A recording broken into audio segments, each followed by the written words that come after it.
5 to 7 minutes, like I've done with Akosua, so you can also flesh out the key areas. Which of them would you want to begin with? The first one. Now, the thinking has always been that the average Ghanaian would want Ghana to have a very competitive Premier League. Sadly, it hasn't been like that over time. And we look at the issue more of a human resource matter than structures. Now, consider yourself, myself or my sister Akosua. If we work at a place where our salaries are not coming in regularly, or we are in a workplace where in some Premier League clubs, salaries are not coming in at all. Now, if you don't look at the human resource, and then you look at other facets, of the organization, tendencies are that you would fail. So our pledge to Ghanaians is that we are going to prioritize the Premier League, especially its players. How are we going to do that? We are going to give them a monthly allowance to augment the salaries that they may be getting from their clubs. Why have we decided to do this? In the very instance that players are not paid regularly, tendencies are that they will use a lot of play time doing other things. So we are saying, okay, you can trust government always to give you your monthly allowances. That will stay whilst you wait for the main salary that would come from your employer. Now remember also that there has been a mass rate of exodus of footballers in Ghana, most of them playing in areas like Togo, Kosovo, and Tanzania. Why that exodus, the player flight? It is because the playing conditions at home are not very good. So we have thought through and we are saying that we are making a commitment because this is a stimulus package that we want to push into the sporting sector. Number two is to upgrade, refurbish the pitches and the pitches in our existing stadia. Now, what goes into this is that a lot of the current stadia do not meet FIFA or Olympic standards. So the conversation is that to bring soccer and other sports to the limelight as it used to be in the past, there's the need for us to upgrade the status of the stadium. We take, for instance, the Kumasi Sports Stadium. Globally, the issue of security zones are an integral part of stadiums. If you are getting into a stadium as a footballer, tendencies are that you can be harmed by an individual or group. So usually where they get into the stadium is usually secluded from where the public or spectators pass. However, in Kumasi, for instance, the footballers go through the same places just as the spectators, and we think that this can be injurious to the playing community in our country. So we have decided that there should be an emergency refurbishment of the existing stadia, giving priority to the 5 that have been listed. Now, we've also thought that it is important to diversify our sports.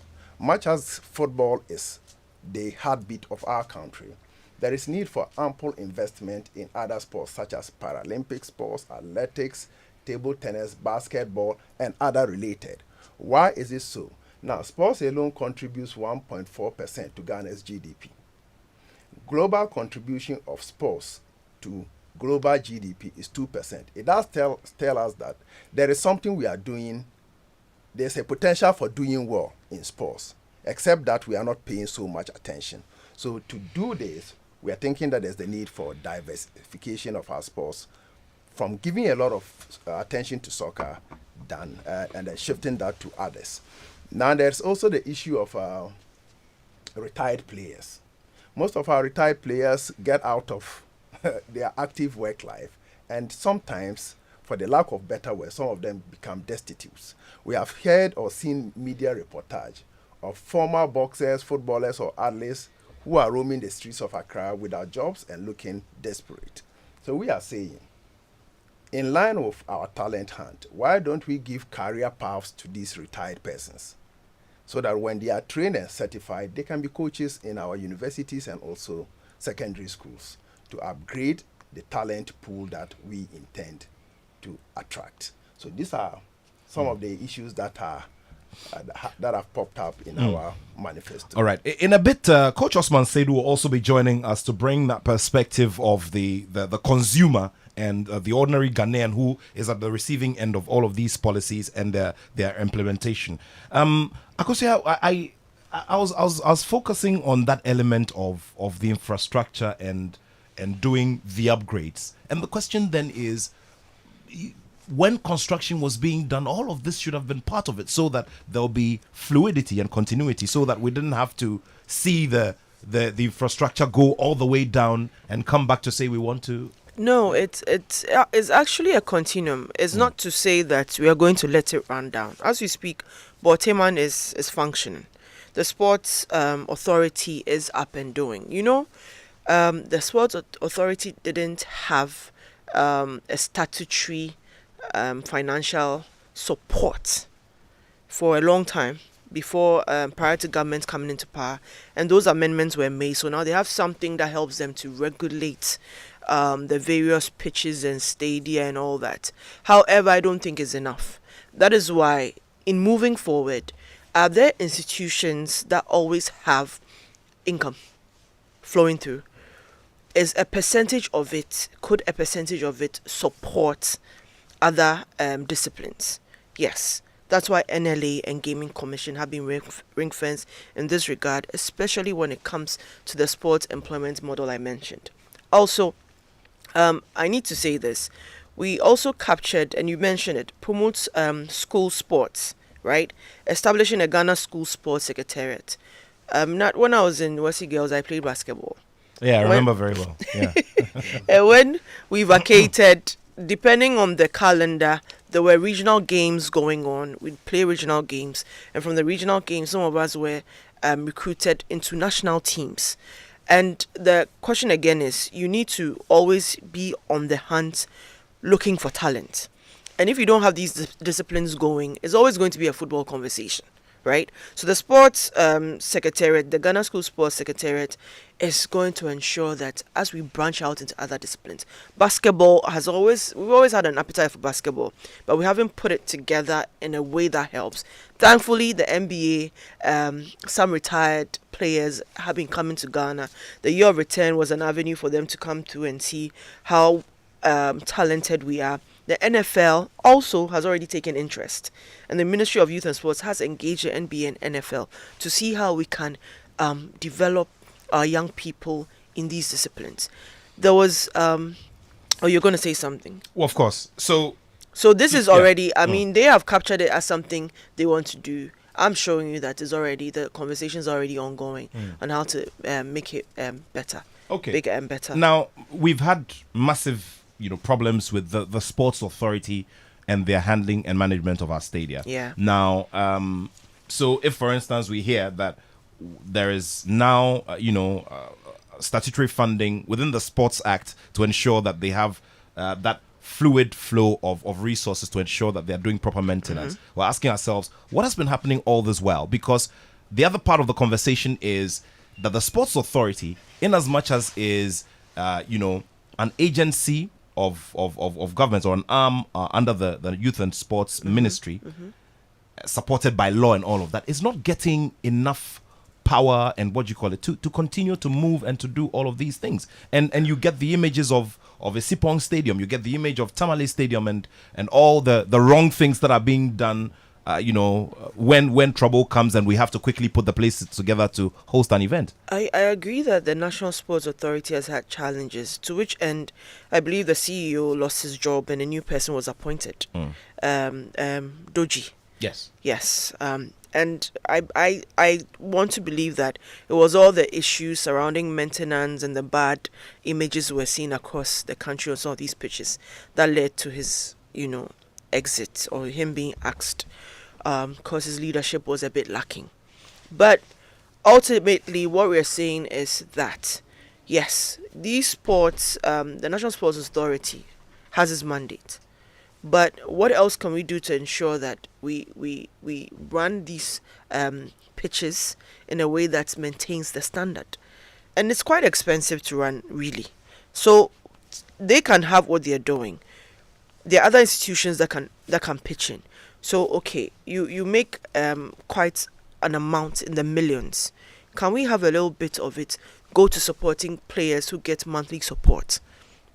Off seasons, they will still get some support, because you can't say there's only during playing seasons that it gets they get allowances. They have to eat off season to stay alive and keep well.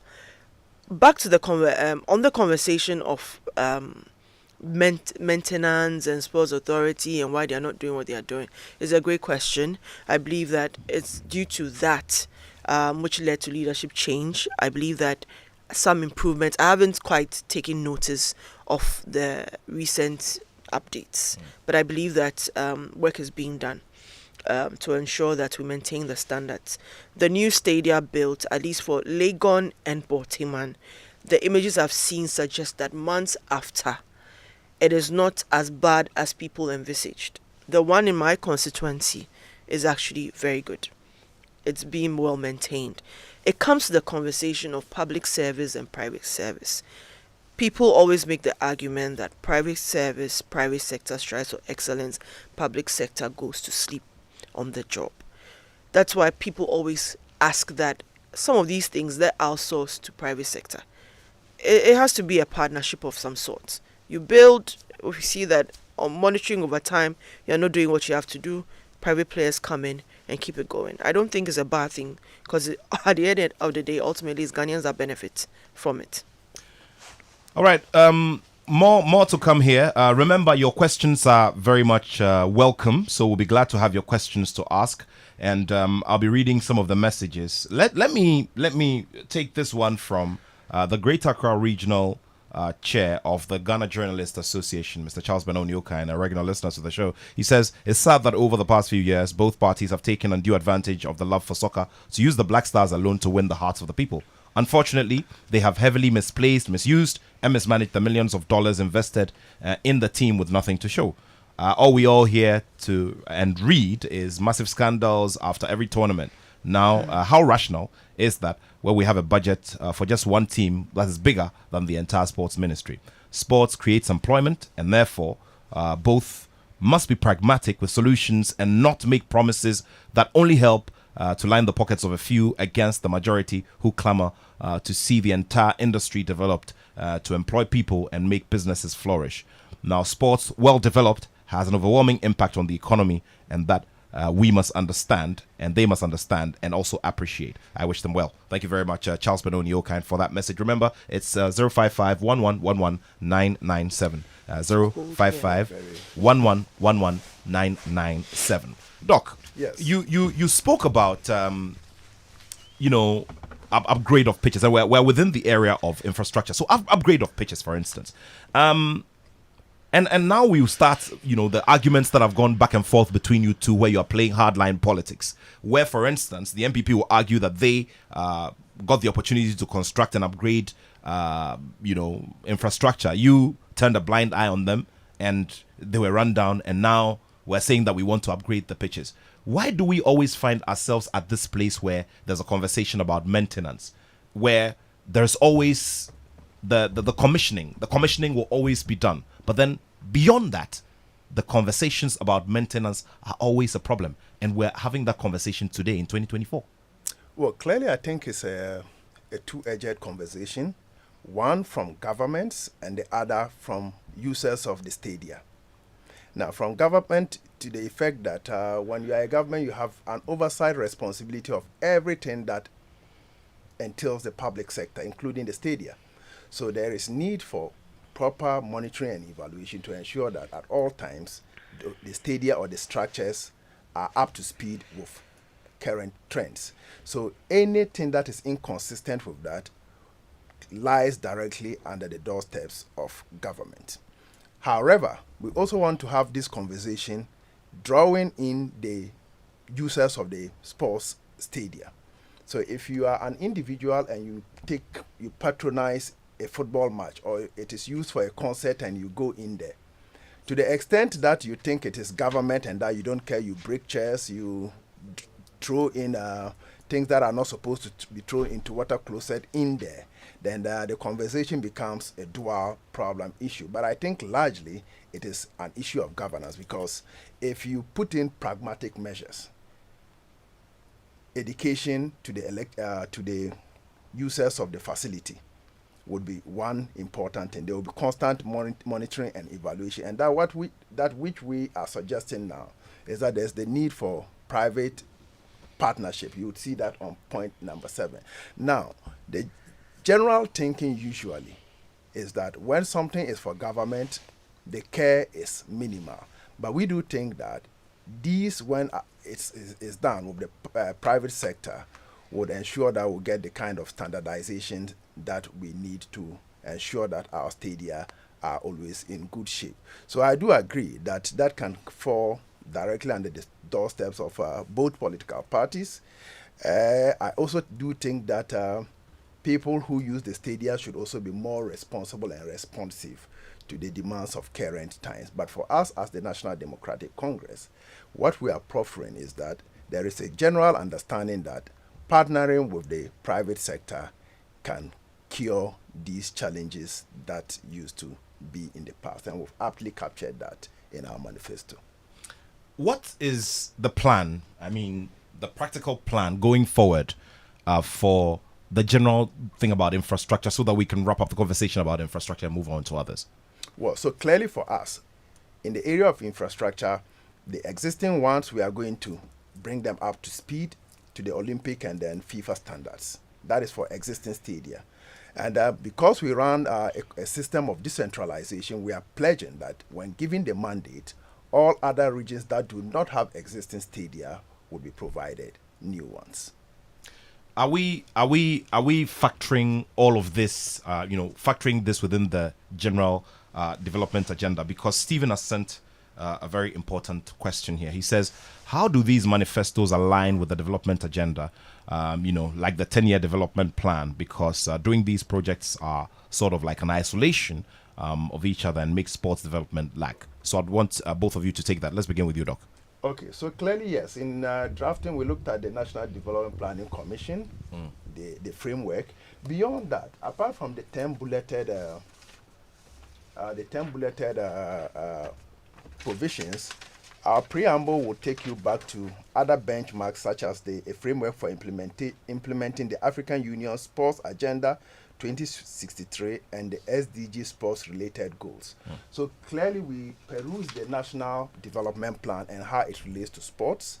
Then now we went to the regional, that is Africa, and that is in line with the African Union Agenda 2063. Then we went global, the United Nations, and there are provisions that are related to sports and the sustainable development goals. So what we are doing is not in isolation. They are not standalone. They are consistent with local, regional, and then global plans. So we have aptly captured that also in our manifesto on page number 62. Very well. Akosua, this conversation about giving it the needed attention, at the end of the day, a lot of it will boil down to funding. You've hammered very heavily on funding and where we're going to source some of the funding for. But looking at the general picture, there's a lot more demand that sports will have if your party gets the opportunity to continue in government. So then the same question to you about fitting this within the general development plan and making sure that it's key. It's made as key as would see energy, as would see education, as would see all the others. The question you're asking is on whether what we promised as far as sports is concerned, are we delivering?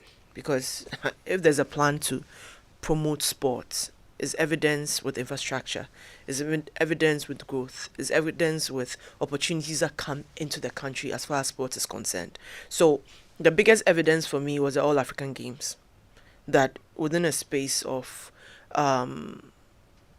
how many years, since we know what the delay was, especially for COVID-19, which extended the time frame a bit.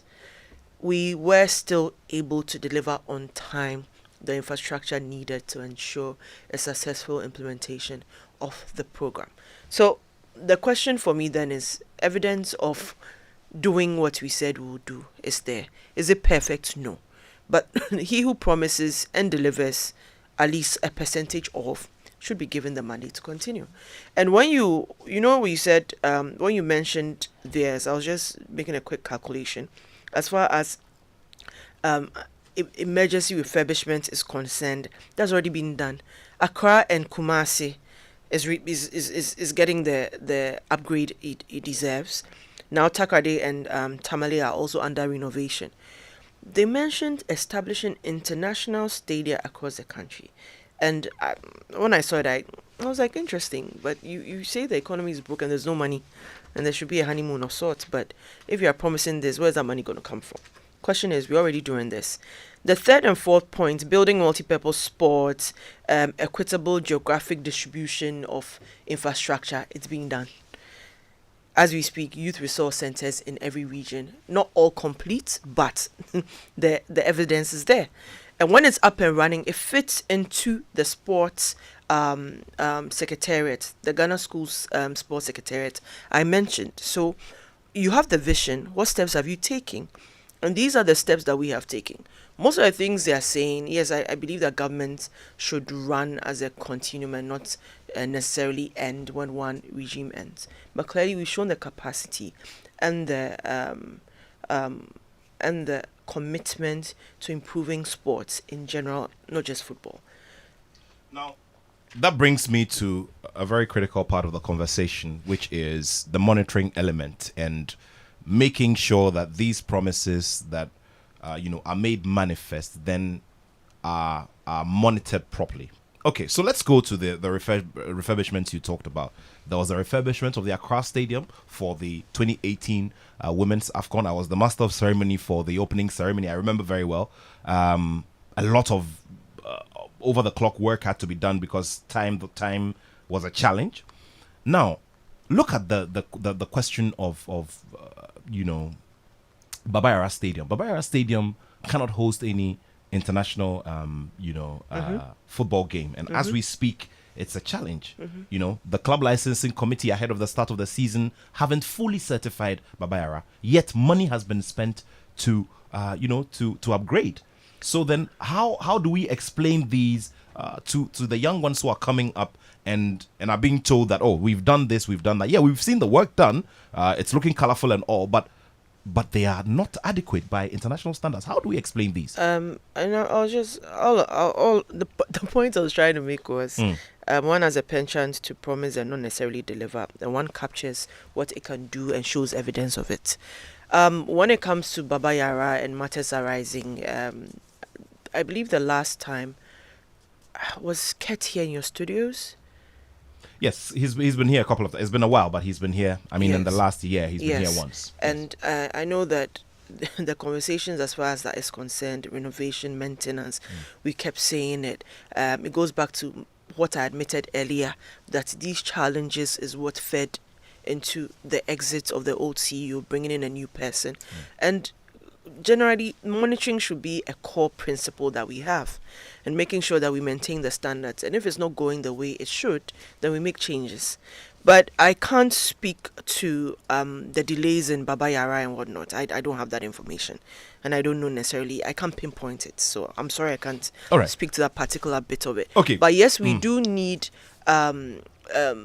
standard size stadia is wonderful, but we held an All-African Games and used pitches that were ultimately regarded as world standard size.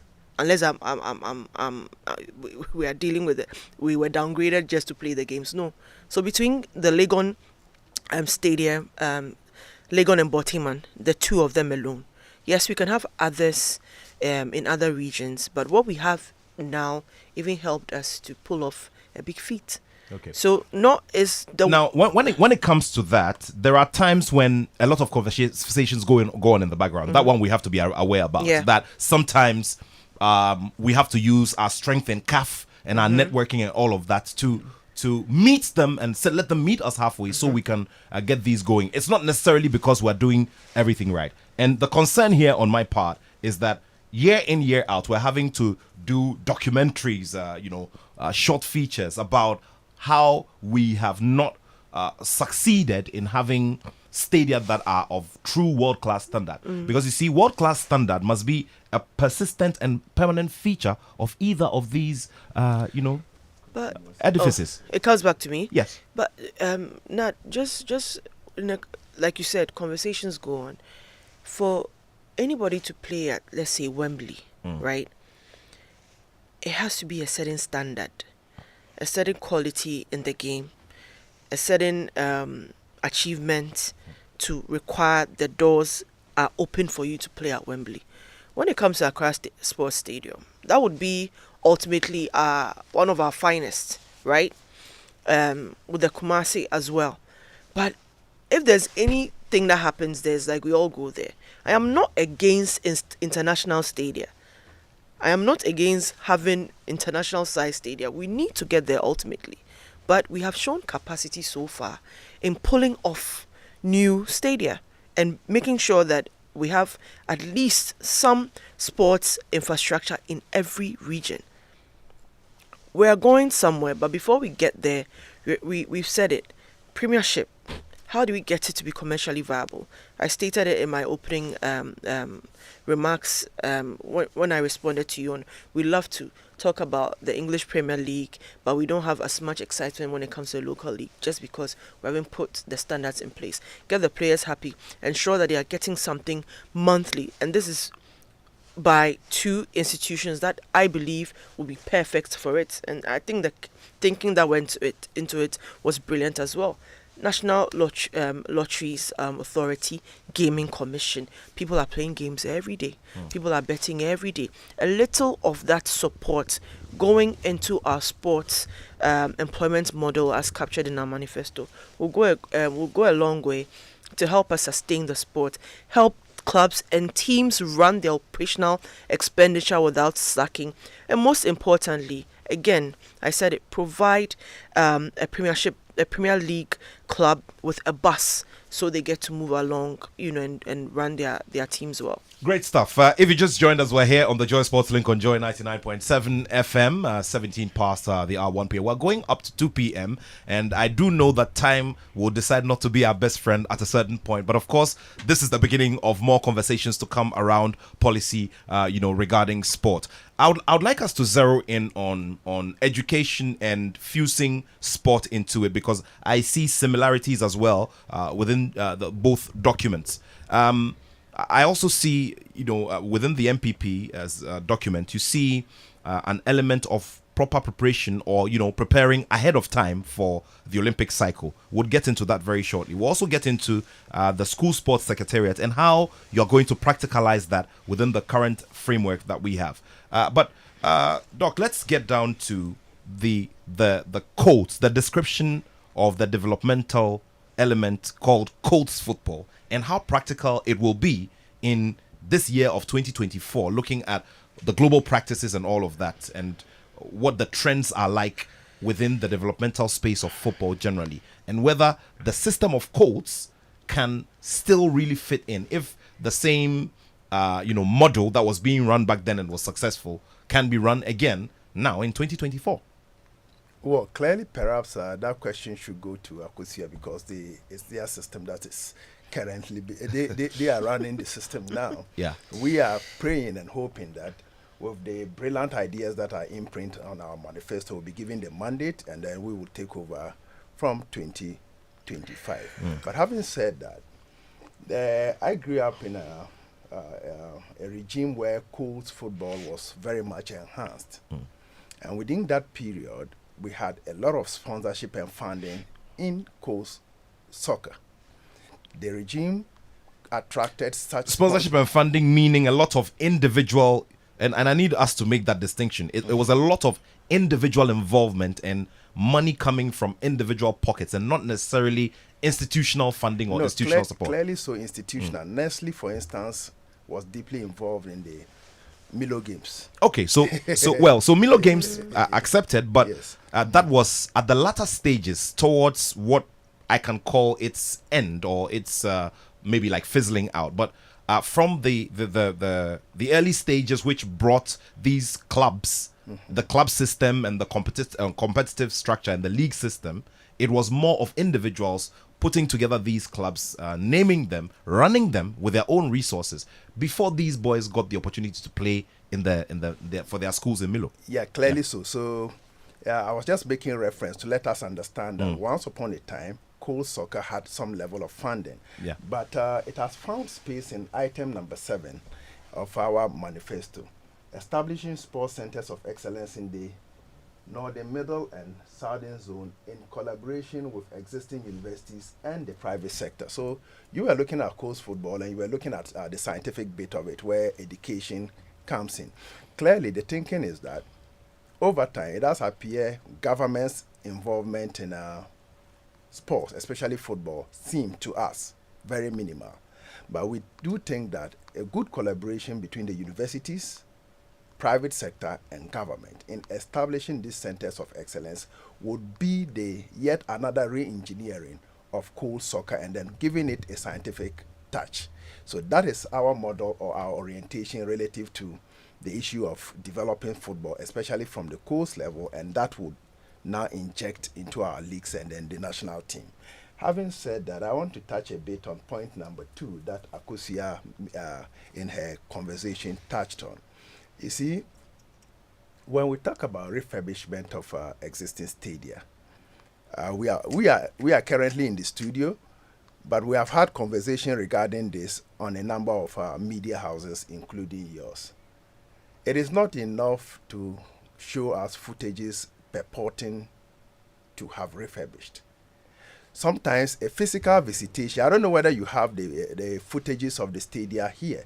We went to play some other stations. They had to flag the secondary sports stadium. They had to flag the Tamale. You just see that the stadium needs some level of rework. And that is the reality beyond politics. That is the reality. And these stadia, we must make holistic commitments to bringing them up to speed with global standards, devoid of politicization. It is to be understood also that when the playing grounds are not fertile or are not up to the standard, tendencies that player life cycle becomes what? Limited. Yeah, absolutely. Now, I hear Akosua now touting the issue of astroturfs. The National Democratic Congress is not against astroturfs. We are for it. But clearly, what the material that gets into constructing these astroturfs has also become problematic. How do we know? We have had stakeholder engagements, and we will continue even after this.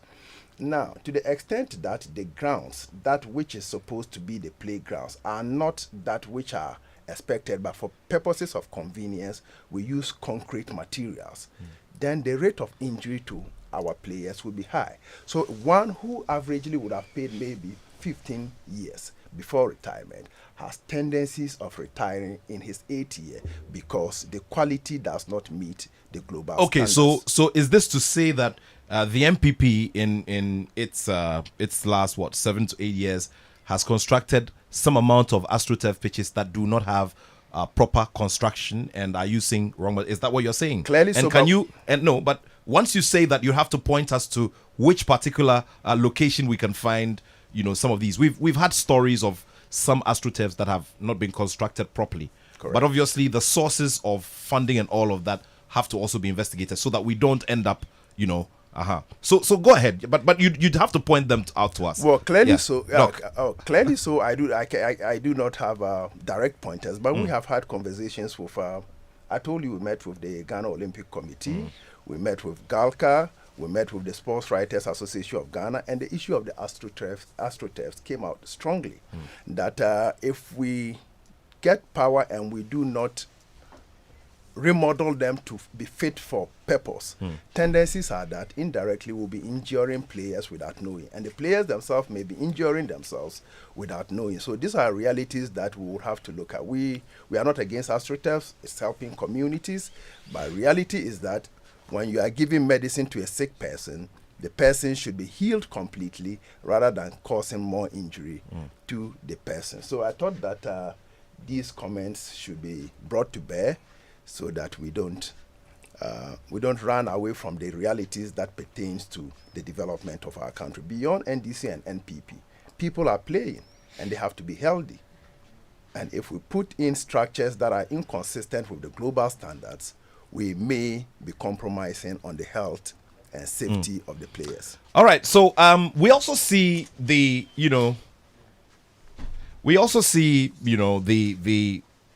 that element of having a structure. Okay. So a school sports secretariat by the NPP. Okay. Now, I'm very interested in that because at the end of the day, once you are able to successfully route sports development through the educational system, you have solved a very big problem when it comes to talent discovery and development. Tell me how that model will be practicalized so that there is effective collaboration with all the arms under, the sports sector. Okay, so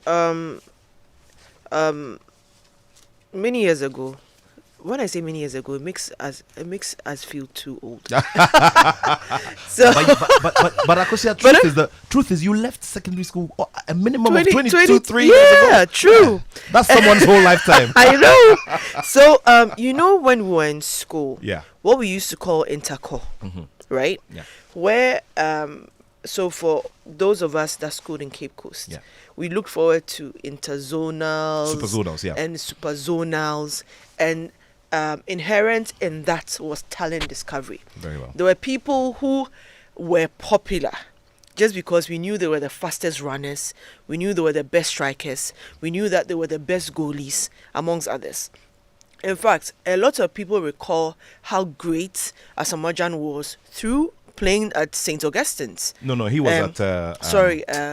he was at Accra Academy. Accra, Sorry, Accra. Yeah, he plays like someone who attended St. Augustine. No, I'm saying people do recall. So I think I'm twisting the. So I had friends that played with him who went to St. Augustine's and recall how well he used to play, even at that young age. So talent discovery is deliberate, it's intentional. You have to create the environment for it. But creating the environment for it is creating a module to put in systems that identifies his talent. Not so many years ago, and to quote a story of a famous football player who didn't get, the story of a famous player's son who wasn't called into a team. And all he did was show up at the team's training and said, "My father said I should come." Yeah. I know what you're talking about. So if you do not have a father who was great in soccer or a relation who was great in some discipline to just get up and say, "I'm joining the team on account of a certain protocol," okay, how do we ensure that this is done? So the system somewhat has existed before, but not as fine-tuned as we have suggested. So that secretariat clearly will be within the sports ministry. Okay. Will be within the sports ministry to liaise with the schools, because you have to look at the school calendar. I recall right after writing my SSCE, I didn't come home. I went straight to Fijai Secondary School and stayed there for at least 4 days. It was quite an experience because from Wesley Girls to Fijai, and not to say anything against Fijai, but it was different. We slept at Fijai and went to GSTS for the training. That was the first time, even though I schooled in Cape Coast, it was actually the first time I'd gone to Takoradi.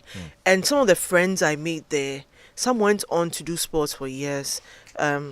Although now there are a few injuries we're experiencing, and we know that it was because when we played sports and we got knocked on the knee or fell, we didn't treat it well, so the aches and pains are now manifesting. But that streamlining of it is not something that is so novel, but it is putting this proper structure in place so that the monitoring and the rollout will be more effective. Okay, so this then means that we're either going to, and you have to tell us because that's your policy, that the MPP, if they get the opportunity from January 7, 2025, are either going to do an umbrella body over the existing institution within the GES, which takes care of, you know, yes, all in collaboration with the completely? GES and the clearly from the sports ministry to delve into other disciplines aside football. Okay, so structure wise, you will have a school sports secretariat, Yes, which will encompass what GES yes, has now. Yes. Okay. So which would create more opportunities for young people. That's why I said already there's talks with the NBA and NFL in this regard. We have people who were great in basketball, it didn't go anywhere. We have people who are great with all sorts of sports, it doesn't go anywhere. Put it together and build the other disciplines. This structure would ensure that we discover real talent. There's a question for you, Akosua. There's it's from 1 second. All right, and remember it's 05511119997. 05511119997. This is from Ransford. Ransford says these conversations should include having very good tracks. So far, the tracks apart from Legon and the rest cannot be used for international athletics championships, including Kumasi.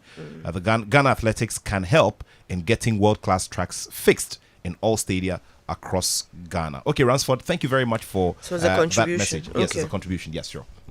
Okay, so that goes for us. So that also, opens up a very big conversation about planning ahead of building our youth resource centers and why we couldn't get all of that factored into the eventual construction, because by now we should have been making full use of those that are ready, but we are having to go back to come recertify all of our tracks, because as we speak, University of Ghana Stadium, which has a Mundo track, number 3 in the whole of Africa, is the only one we can use. And of course, we're going to host the next edition of the African Athletics Championship. All right, so I would bring in Coach Osman Seidu. He had a bit of a challenge, but still made it here. We very much appreciate it.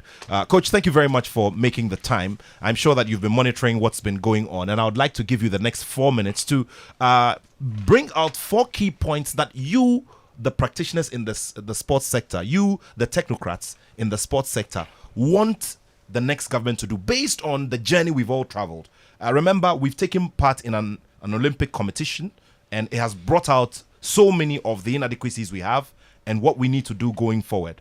So tell us what you think from the point of view of an ordinary Ghanaian or somebody who's also a stakeholder in sports. Coach. Thank you very much. I would like to say sorry for coming late. I had some problems that I've explained to the host, and also say that if you want a player like Asamoah, then maybe you have to attend Accra Academy. I'm talking to the host. I know, St. Augustine. Before Coach goes on, you see, I like the green, kaftan he's wearing now. He's looking very good. Green represents St. Augustine's. And then before you start, remember that the late Junior Agogo was from St. Augustine's. The living Matthew Amoah, St. Augustine's College. And the great Michael Essien, St. Augustine's College. Your own and my very own Bernard Dombote found himself in St. Augustine's. Can we now continue? Thank you. No problem. Thank you very much. So, Asamoah was from Accra Academy. Asamoah, the leading goal scorer in Africa, is from Accra Academy. Anyway, just a quick one. I'd like to really appreciate. I've gone through the 2 manifestos, and I believe strongly that there's a lot of work that has gone into producing both, and I recommend both parties for doing that. There are a lot of similarities, and there are some missing in both.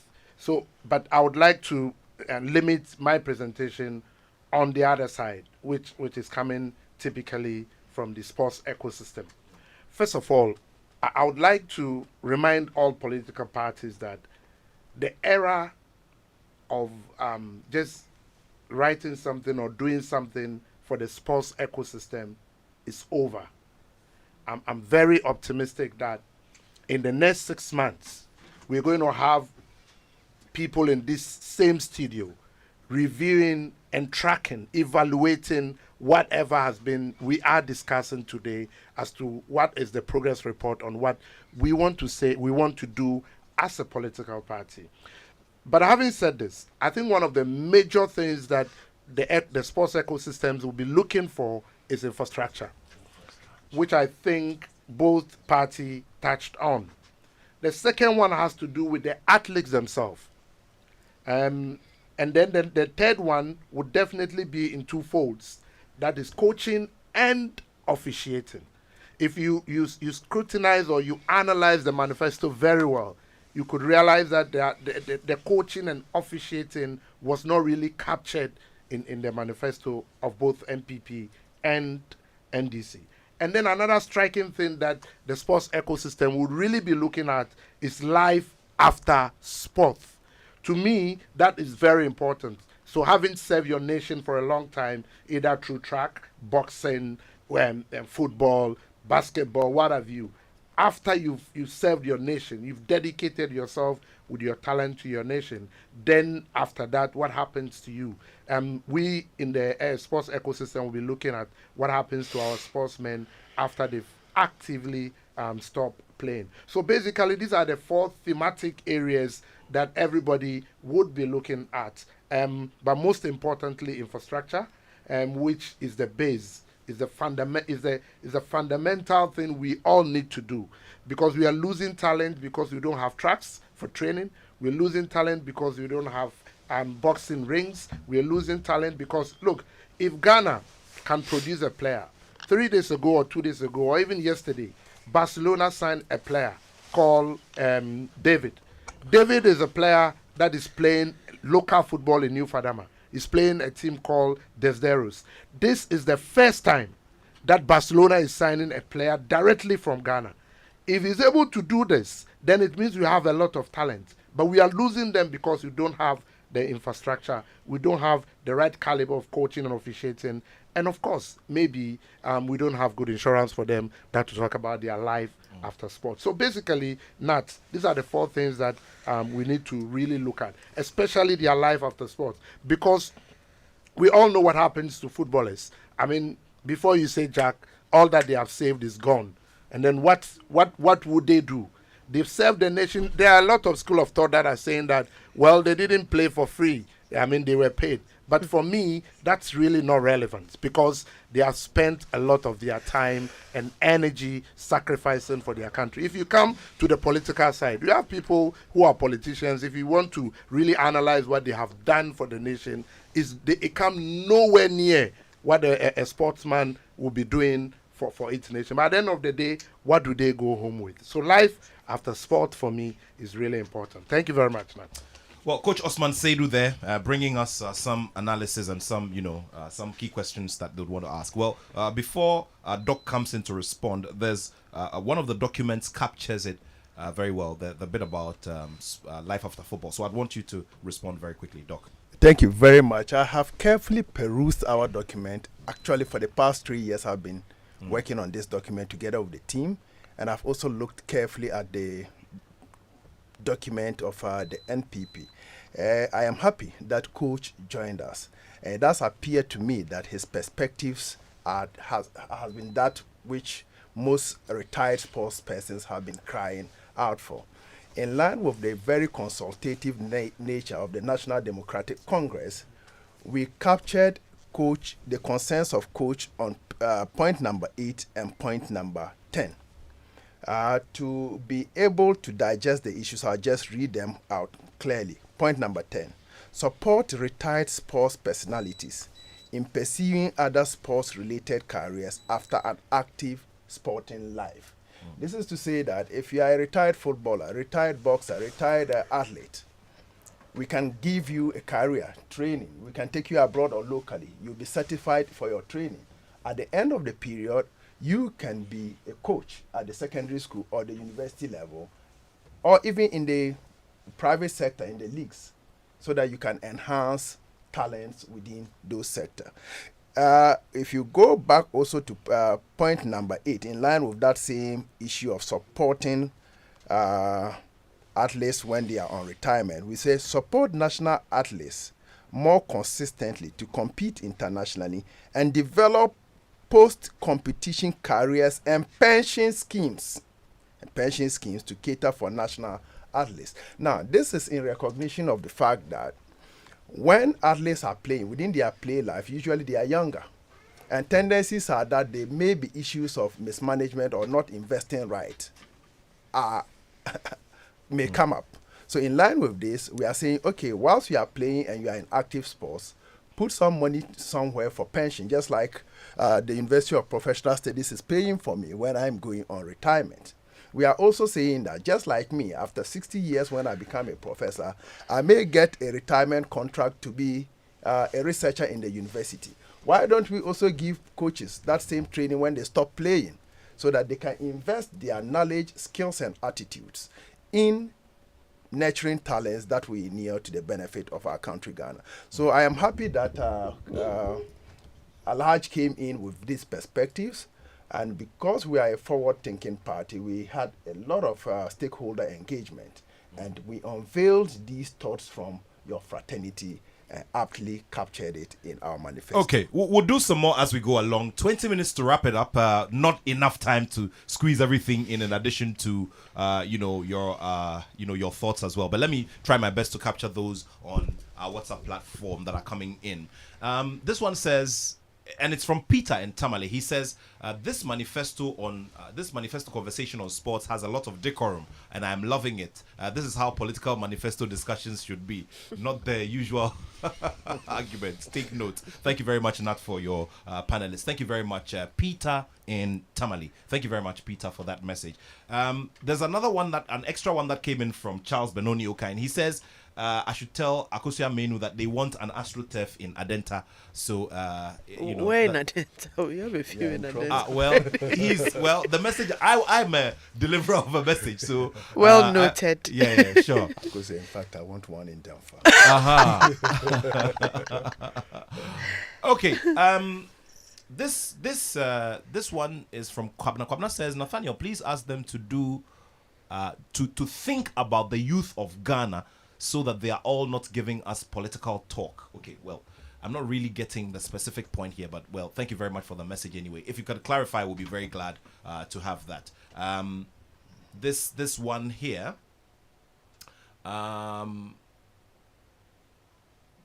Okay, I didn't... Okay, this is Daniel. Daniel from Semaf. He says... I should correct it that Asamoah played for Accra Academy. Well, we've corrected that. Yeah, already. We did. And Michael Essien rather played for St. Yes, of course. Michael Essien played for St. Augustine's. We can even develop that into a song or a line. Actually. Okay, let's do some more on setting up institutions that will train technocrats, because Coach has mentioned that here. Akosua, last election, on the last run, which was in 2020, His Excellency President Akosua spoke about, converting, our sports, stadia, especially what we're going to build for the African Games, into a center of excellence. Mm-hmm. Where are we on that conversation? Because now it's been built. You've spoken about how it's being maintained and all of that. Now, question is, when are we going to start? Because there's a whole process. Yeah, I believe that captured also was that the University of Education Winneba will take up that mandate of training sports coaches, the whole chain of trainers and everything else that comes with it. Boteman, I recall, when it was commissioned, the minister mentioned that beyond sport is the intention to also have training for, trainer of trainers, sports trainers, for all the disciplines or the federations that we currently have, and to ensure that we have experts in all the federations across.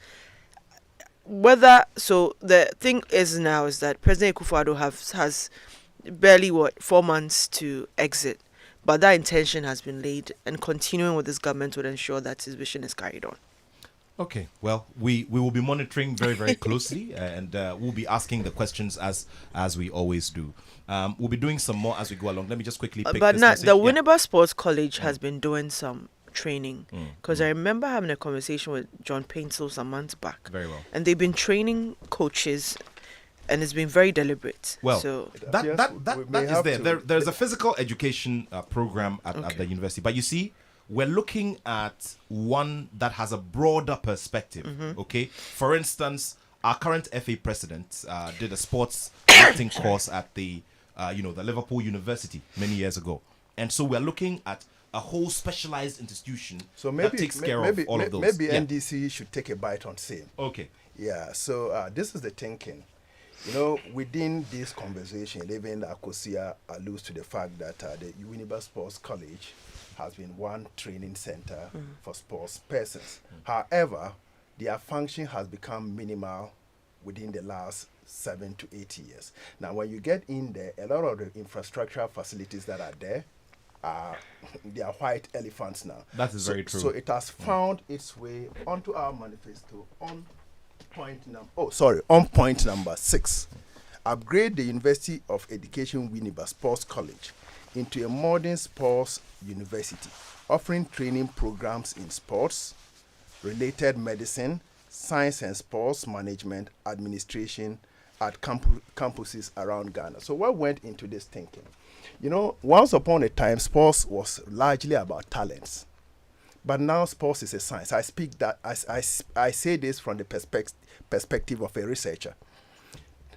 It is not enough to have the talent. Sports hygiene, sports nutrition, issues of determining of ages, sports administration are all specialized areas, which we as the National Democratic Congress think that there must be an investment in training within those lines. So much as the sports college is in there, it does appear to us that it has lost its usefulness. So we have to inject some funds, let it stand as a standalone university, yet have some campuses that can train across the country. So that is our proposal for sports administration and sports education in the country. All right. We'll come to you very shortly, Coach. Let's do this one from Citizen Sika Togo from Spintex Community 18 Junction. Hi, Nat. Great discussions between the two panelists from both parties. Respectful and insightful submissions on thorny issues in the sporting sector. We need such forward-moving conversations on our ailing sports sector to tap into the glory days of the past. Okay. Thank you very much, Citizen Sika Togo.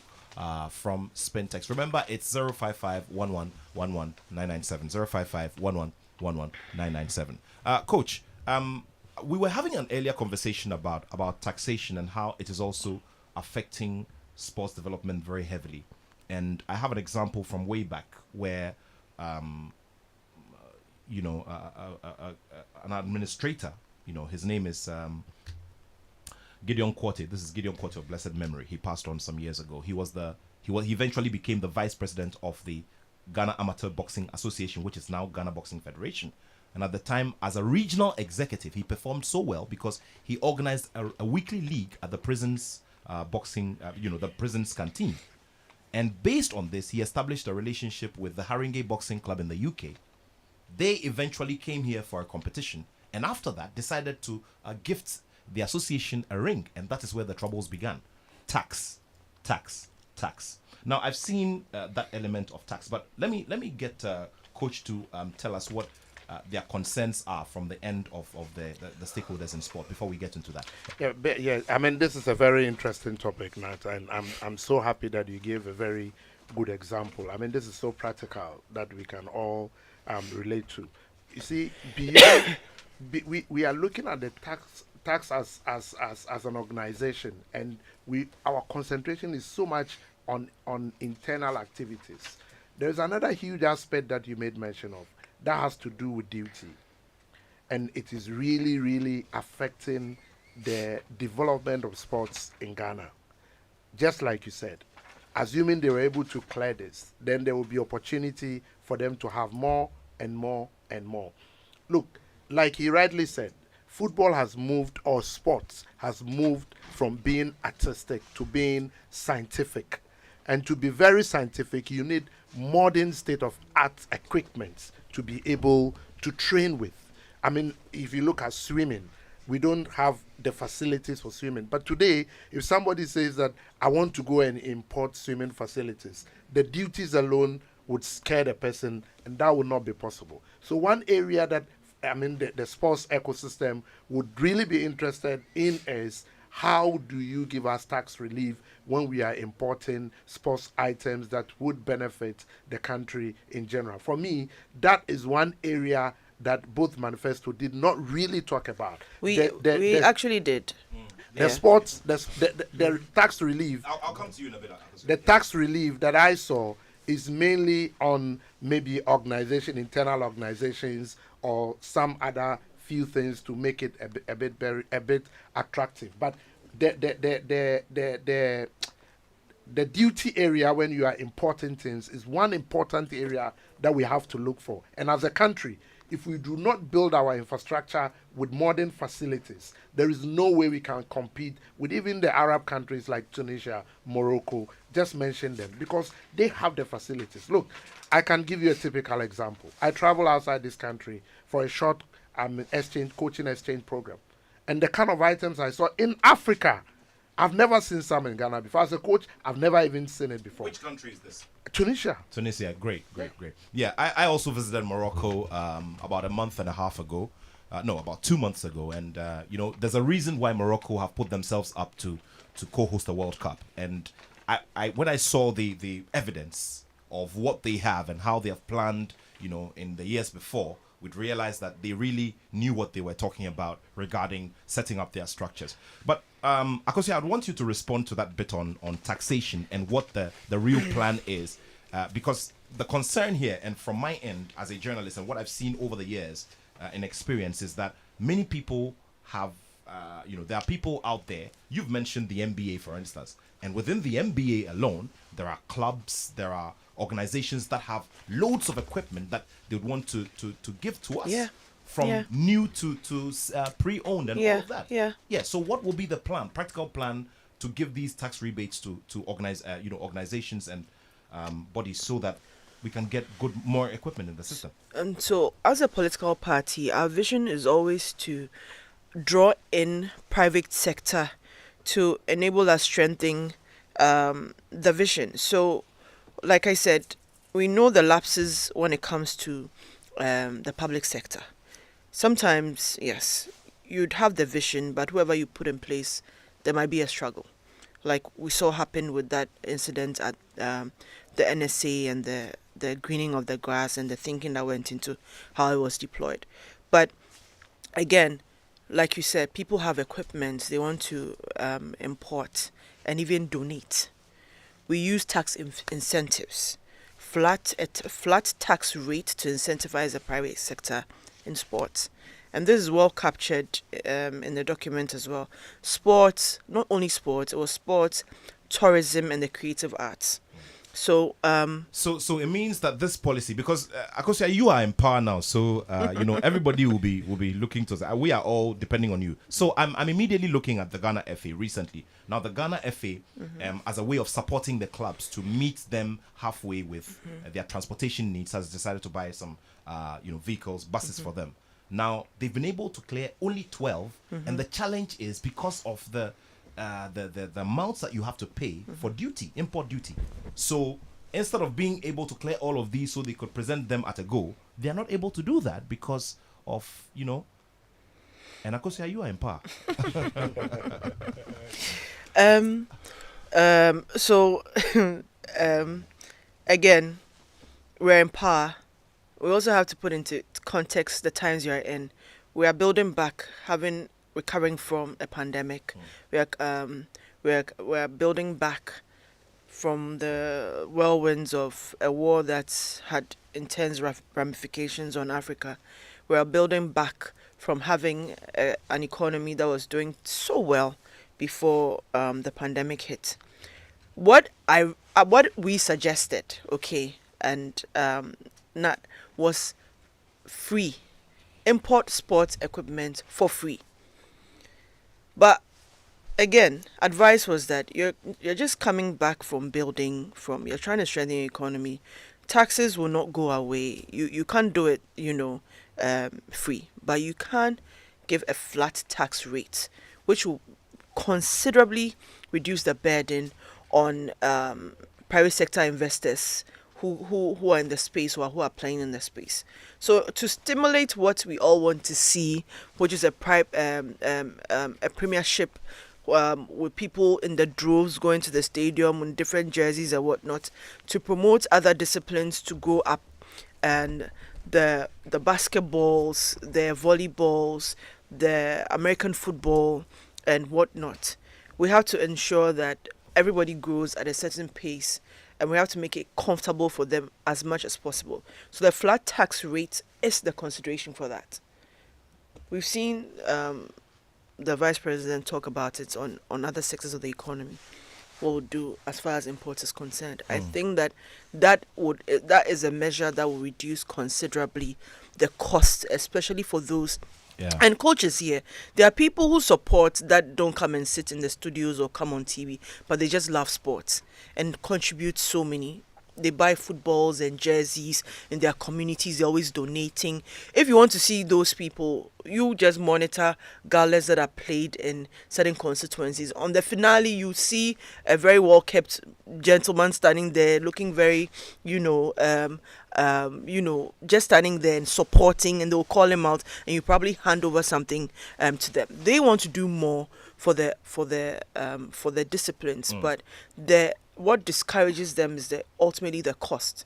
So bring it down, and we'll see a lot of impact as far as equipment coming in, as far as the development of it is concerned. So an MPP government will do a cut down, use and tax incentives, and have a flat rate across board in these sectors. Yes. Okay, Doc. Final thoughts. We're having to wrap it up as quickly as possible because time is not our best friend. I would definitely have to do this again because there's still a lot more to cover. Okay, but let's come to you again, Doc. Clearly, it will appear that I don't trust the NPP's comment on the last issue. Unfortunately, Akosua.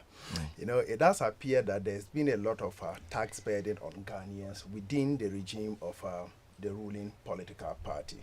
Now, to say that when they come in, they would the tax regime would be relooked at in order that sports equipment will be brought in.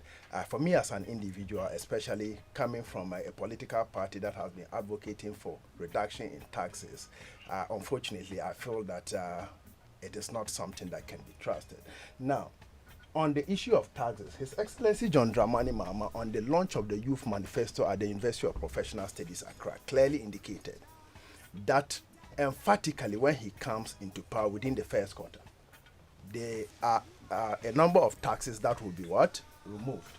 And he outlined them, including the COVID-19 taxes that are charged on import of equipment that come into the country. So this is clearly documented in our implementation plan and bids to ensure that equipment that are coming into this country would come in seamlessly. Why so? In our meeting with the Ghana Paralympic Committee, clearly the indications were that they had equipments donated to them, which are currently at the ports, but they are not able to clear them. The reason being that the taxes are skyrocketing. So we as a political party have made commitments already, and it is on air. His Excellency John Dramani Mahama made it clear at UPSA Winneba. He repeated it and actually went on to say that even the betting tax, to say that you are taxing individuals who have wins may not inure to the interest of the bettors. So he has made a categorical statement that even with that, he's going to take that tax component away.